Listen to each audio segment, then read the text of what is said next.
yamrau. Now when he many that's so Arama Baba and Tibuamio Wamio Wamia Rabia Amamatu Nyanya Wechuma Woni ya watin Araya Yamrau Mira. Now it's not funny, I need that soul. I'll be right, Papa. Oh, and see why I know, why I know, I'm a yes,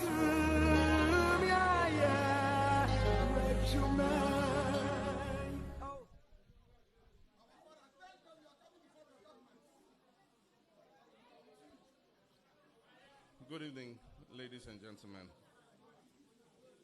fellow Ghanaians, my brothers and sisters. Allow me to begin by expressing my deepest gratitude to you for your tremendous support, which you expressed overwhelmingly and convincingly at the polls.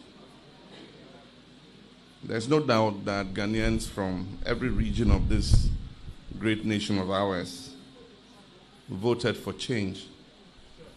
And we did so in both the presidential and parliamentary elections. I'm a staunch believer in the experiment of democracy, the system of governance that allows the ultimate decision-making power to rest in the hands of you, the good people of Ghana. We, the people, who, with an eye towards the future we would like for our dear country, elect representatives to go forward and realize that vision. Government serves at the choice, direction, and pleasure of the people of this great nation. And I have had the honor and privilege to serve my country in all levels of government. When in 2016, at the end of my first full term as president, I ran for re-election as an incumbent candidate, I respected the will of the people. I conceded, I stepped aside, and I set in motion a peaceful transfer of power because I understood that it was the will of the people.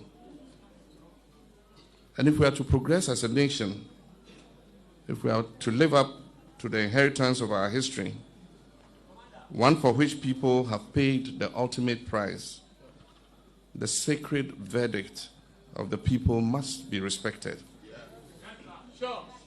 It must be protected. It has been my pledge throughout my time of service as a representative to the good people of Ghana to do exactly that.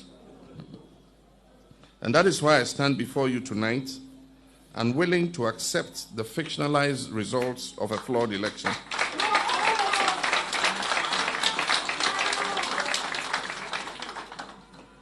My brothers and sisters, it is important to remember that the government that is in power controls all of the state resources and oversees all of the state's institutions. The line he treads between his loyalty to the power that is held by the people and by his own desire to hold on to power can be a very thin one indeed. We went into the 2020 presidential and parliamentary elections with assurances from the Electoral Commission and the relevant state actors that it will be conducted in an atmosphere free from fear and that it will be fair, transparent, and credible. Unfortunately, that has not been the case.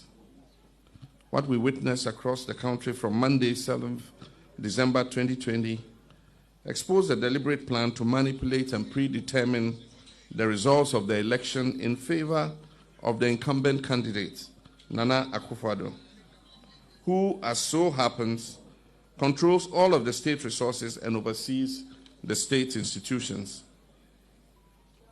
Despite all of the ruling party's inducements, use of monetary enticements, and other such schemes on a scale never before seen in the history of this country, the good people of this country understood what was at stake.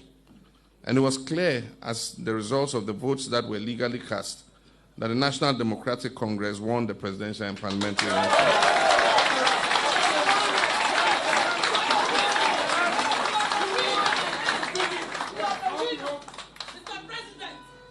No amount of trickery, sleight of hand, or obfuscation will erase that reality. I'm extremely proud of our parliamentary candidates who have earned for themselves the title of giant elephant killers. We went into the parliamentary elections with a deficit of 63 seats. We made up for our 2016 losses, and we're now set to become the majority in Parliament. This historic feat, after only one term, demonstrates the strength of our great party and the strength of the mandate given to us by the good people of Ghana to lead. In respect of the presidential elections, the facts and figures available to us from pink sheets and other evidence that has unfolded across the country indicate that numerous steps have been taken to manipulate the results of the election in favor of the incumbent. This calls into question the credibility of one of our most important institutional pillars of democracy, the Electoral Commission. It is now obvious to many objective minds that the Commission and its chairperson have been used to manipulate results from the various constituencies and in that process seek to subvert the sovereign will of the Ghanaian people. My brothers and sisters, one matter requires special mention. The use of the military in this election is unprecedented in our history. Armed forces featured heavily as an intimidating measure to reverse election results, and they continue to be used in the same intimidating role to insist on recounts in areas in which the incumbent has lost, while arm-twisting election officers during these supposed recounts. We will not accept anything short of a declaration of the legitimate result.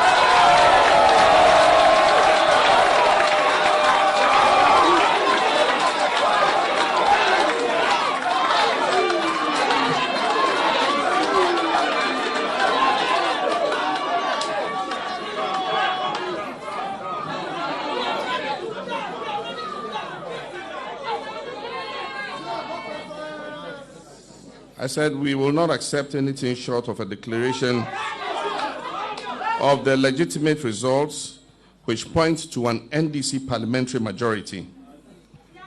My brothers and sisters, advisedly since the inception of the Fourth Republic, final election results have always been declared within a 72-hour period to allow for thorough and diligent collation.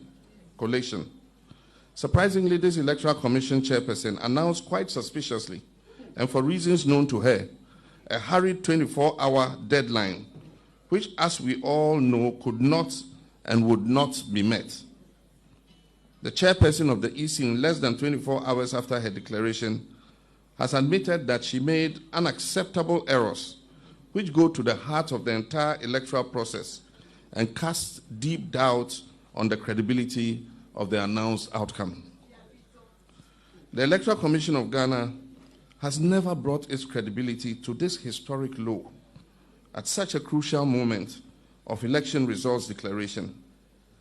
In fact, the litany of irregularities and blatant attempts at rigging for a candidate is obvious and most embarrassing. Ghana has come too far in our democracy, in our transparency, and in our well-earned international reputation for free and fair and non-violent elections to find ourselves here, where we are in respect of this election. As has been announced by my party, the National Democratic Congress, we are unable to accept the outcome of the election as declared by the Electoral Commission chairperson, Mrs. June Mensah. These results are flawed and discredited. When it comes to the parliamentary election, the NDC won a working majority of 140 seats. What has happened since the election has been a deliberate attempt targeting 5 constituencies of the 140 to steal and thus subvert the people's verdict. A closer look and detailed examination of the constituency-specific facts casts very dark clouds on our democracy. And allow me to speak in specifics so our claims are well known. In Seychelles, the results were declared without the content of one ballot box being counted.